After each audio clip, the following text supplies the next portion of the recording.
Hi everyone. Just another quick video about a topic that I briefly touched on in a previous video, and that is being comfortable in uncomfortable positions. And I want to specifically talk about cross arms positions because I feel that people have the most difficulty with those positions, moving in them and moving from them, as in parrying and attacking in cross arms positions. Now, I just want to give two examples, one of parrying in a cross arms position, why that is important, and one of attacking in a cross arms position, and why that is relevant. So, first, parrying.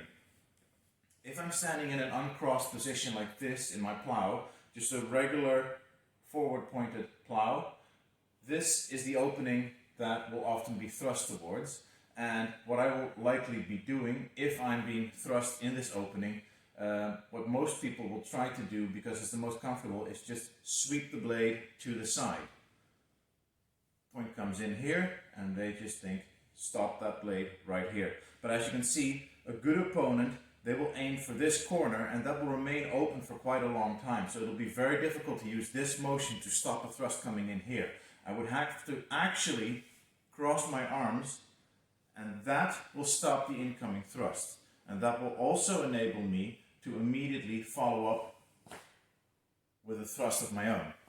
So that is, in terms of parrying, why it's important. Just one example. In terms of attacking, it's also very important that you are able to use cross arms positions, because you need to be using those whenever you're attacking on the other side. A lot of people, when they thrust in, for instance, and then want to attack the opponent on the other side, they keep their arms uncrossed and just throw a mittelhou and use a lot of forward lean while doing that. But this leaves you completely open for either a double or an afterblow. If your opponent just ignores your attack, goes nope, and immediately attacks you to the head, you've got a double. That's no good. If instead you use thrust work, like I talked about last video as well, you've now got your line closed and you can defend yourself while attacking. Same thing for an Unterhau. If you want to attack a lower opening, this is a much more useful position to attack into, because again, you're closing a line, you're defending yourself while attacking. But these positions, high and low, from the other side, here and here, can be quite uncomfortable for some people. And because they're uncomfortable, people will practice them less and use them less. And because they use them less, they become less adept at using them in sparring. And again, if you want to be more rounded in sparring, you need to be able to use these positions. So, 3 tips for making these positions easier when moving into them, either defensively or offensively. Number 1, positioning, posture. You really want to have a nice upright posture. Your shoulders need to be over your hips, your shoulder blades need to be together, and your shoulders need to be relaxed and back. If you're leaning over, you're removing all of the space that you need for the blade to move. Especially if you're pulling your guard in like this. If you're instead upright, nice and stable, there's all the space in the world for you to properly move your sword from side to side, up and down, and you're giving your arms space to move into. So posture is extremely important. Secondly, don't just use your arms, use your entire body to turn. If you're just using your arms, but your body remains in the same orientation, that makes it more difficult to go into a proper cross-arms position. However, instead, if you use a slight turning of the feet, hips and shoulders while you're moving, makes it a lot easier to go in this cross-arms position. Again, from the other side, I'm in an uncrossed arms position right here. I turn to the other side, and as I'm doing that, I'm turning both my feet, shoulders and hips, so that I now am oriented on the other side, and then I step to complete this, the position. Makes it a lot easier for me. And third, practice. Practice is extremely important for any sort of movement.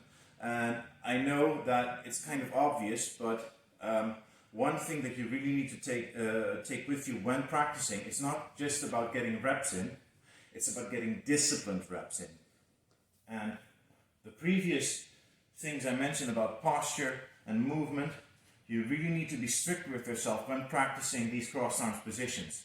If all you're doing is just going from one side to the other, but your shoulders are turned in and forward, you're hunched over, and you're not properly using footwork, then you're teaching yourself the wrong movement. And teaching yourself the wrong movement will express itself in your sparring.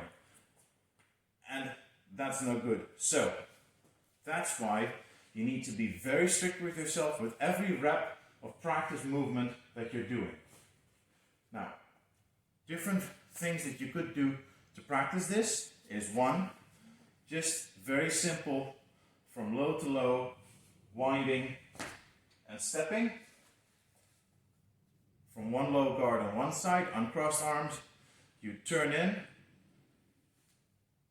careful to maintain proper body posture, turn in the feet and hips, and then step forward to complete the position. One more time, turn, step. Secondly, you can go from low to a high position.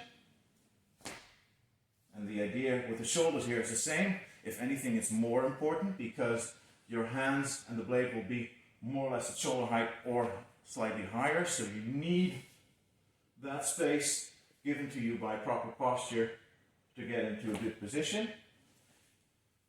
And then thirdly, slightly more difficult, high to high. And focus here on keeping the point centered and forward. You're in your uncrossed arms position.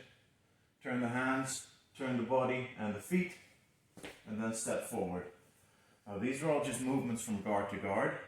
If you want to use them with an attack, one option with that is turn in for a parry, thrust forward with a step. For example, if you want to go from low to high, you can do that with an Unterhau. Finishing with a step. If you want to stay high to high, you can use thumb grip and use this work. Being mindful again of posture the whole time. Now, I was using a regular grip for most of my movements. You can practice the same in a thumb grip, works the same way. It's just that the finishing movements might be slightly different. Just play around with it a little bit for yourself, but stay mindful of these 3 points. You need proper posture, proper preparatory movement, and proper discipline, and lots of practice. So, good luck. Thank you for watching, and see you the next time. Thank you. P.S. I forgot to mention, these videos are for home use, and I know a lot of people can't get to their hall right now, and they might not have their own longsword to train with. Now, that doesn't matter for these practices and for a lot of other kinds of practice as well, because all you need for this is just a basic stick. I've got a broom handle right here, 1 meter, 20 centimeters, that's perfectly fine. You can even use something shorter, so long as you can simulate holding a sword with it. It doesn't need to be the right weight. None of that really matters for practicing the movements. Of course, an actual steel longsword feels nicest, looks coolest, and gets you closer to that fencing mentality, but just using a stick works fine as well. Just get a proper grip, and now I can practice the same movements that I was practicing earlier.